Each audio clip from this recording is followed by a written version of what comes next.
दोस्तों, मैं बात कर रहा हूँ साल 1984 की, जब हिंदू और सिख के बीच में हुए दंगे पूरी तरह से ख़त्म भी नहीं हुए थे। तभी भोपाल शहर में एक ऐसी आपदा आती है जो भारत देश के इतिहास में पूरी तरीके से बस जाती है। भोपाल शहर में एक फैक्ट्री से ऐसी जहरीली गैस लीक होती है जो लाखों लोगों की मौत का कारण बनती है। आप इसे भोपाल गैस कांड या भोपाल गैस ट्रेजेडी भी बोल सकते हैं। सबसे पहले थोड़ा सा बैकग्राउंड में चलते हैं। भोपाल शहर मध्य प्रदेश की राजधानी है, जहां पर एक यूनियन कार्बाइड के नाम से एक फैक्ट्री चलती थी, जिसमें बैटरी, कार्बन और खेतों में यूज़ होने वाली कीटनाशक दवाइयों का मैन्युफैक्चरिंग किया जाता था। और इन सब के लिए यूज़ होता था MIC, मिथाइल आइसोसाइनाइड। जब ये हादसा हुआ था उस टाइम पे MIC के अंदर करीबन 3 टैंक लिक्विड MIC से भरे हुए थे।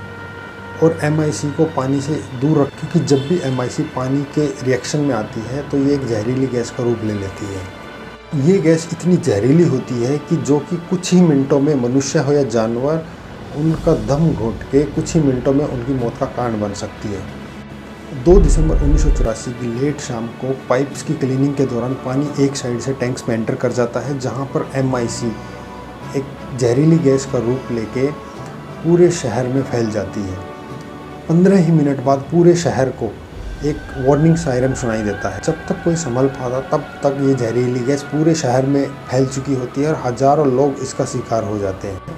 हॉस्पिटल में पेशेंट्स की लाइन लग जाती है। लोग अफरा तफरी में अपनी फैमिली के साथ स्टेशन की तरफ भागते हैं कि जैसे भी हो इस शहर से बाहर निकला जाए। इसी बेस पे नेटफ्लिक्स की एक वेब सीरीज़ भी आई है, द रेलवे मैन, जो इसी रियल इंसिडेंट पर आधारित है, जहां पर आप देख सकते हैं कि कैसे एक स्टेशन मास्टर और कुछ अधिकारी अपनी सूझबूझ और अपनी जान को जोखिम में डालकर हज़ारों लोगों की जान बचाते हैं। जब ये जहरीली गैस लीक हो रही होती है उसी टाइम पर गोरख मुंबई एक्सप्रेसवे भोपाल में एंट्री करती है। यूनियन कार्बाइड के प्लांट से ये लीक हुई जहरीली गैस इतनी खतरनाक थी जिसने पूरे भोपाल शहर को प्रभावित किया। इसके कारण बहुत सारे लोगों की जान गई और ढेर सारे लोगों को बहुत सारी बीमारियों का शिकार होना पड़ा।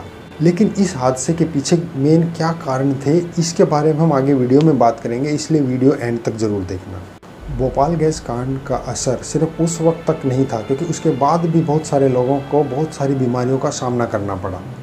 इसके बाद से लोगों की ज़िंदगी बदल गई। परिवारों को इसका असर आज भी महसूस होता है। यूनियन कार्बाइड के अध्यक्ष और CEO वॉरेन एंडरसन को 7 दिसंबर 1984 को मध्य प्रदेश में भोपाल पुलिस द्वारा गिरफ्तार कर लिया जाता है, लेकिन 6 घंटे बाद ही उनको जमानत पर रिहा कर दिया जाता है और एक सरकारी विमान में बिठाकर देश से बाहर भेज दिया जाता है। बाद में साल 1987 में भारत सरकार मिस्टर एंडरसन, 7 अन्य भारतीय अधिकारी और 2 कंपनी सहयोगियों को इस मामले में आरोपी ठहराते हुए भारतीय अदालत में पेश होने के लिए बुलाती है। 1 फरवरी 1992 को भोपाल जुडिशल मजिस्ट्रेट ने अदालत की सुनवाई में उपस्थित न होने के कारण मिस्टर एंडरसन को भगोड़ा घोषित कर दिया था। जो लोग इस आपदा का शिकार हुए, सरकार ने उनके लिए कुछ कंपनसेशन फंड सेट किए, लेकिन इस कंपनसेशन में भी बहुत सारी समस्याएं आई, क्योंकि बहुत सारे लोगों तक सही मुआवजा नहीं पहुंच पाया।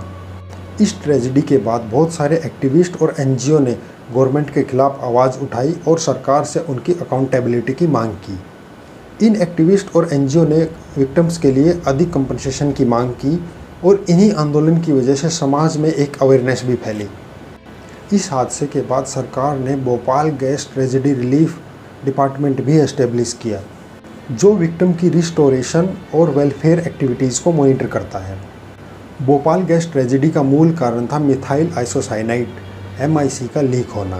प्लांट में MIC को स्टोर करने के लिए टैंक्स का यूज होता था और सेफ्टी मेजर्स और प्रॉपर मेंटेनेंस की कमी थी, जिसकी वजह से ये गैस लीक हुई। केमिकल प्लांट में सही सेफ्टी सिस्टम्स और एमरजेंसी प्रोटोकॉल्स नहीं थे। इसके अलावा वर्कर्स को प्रॉपर ट्रेनिंग नहीं दी गई कि इमरजेंसी के टाइम पे उन्हें कैसे हैंडल करना है। MIC गैस को स्टोर करने वाले टैंक्स को कूल रखने के लिए कूलिंग सिस्टम का यूज होता था, लेकिन कूलिंग सिस्टम के फेलियर होने की वजह से टेम्परेचर बढ़ गया और गैस लीक हुई। रेगुलर मेंटेनेंस और इंस्पेक्शन नहीं किए गए, जो इस टाइप की डेंजरस फैक्ट्री के लिए कितने ज़रूरी होते हैं। इसके अलावा यूनियन कार्बाइड्स के जो ऑनर थे, उन्होंने अपने प्रॉफिट के लिए सेफ्टी मेजर्स को इग्नोर किया, जिसकी वजह से इतनी बड़ी ट्रेजेडी होती है। इस ट्रेजेडी ने गवर्नमेंट को ये भी सिखा दिया कि इंडस्ट्रियल सेफ्टी मेजर्स और मॉनिटरिंग को इतना मजबूत बनाना होगा कि कि फ्यूचर में ऐसी आपदा को रोका जा सके।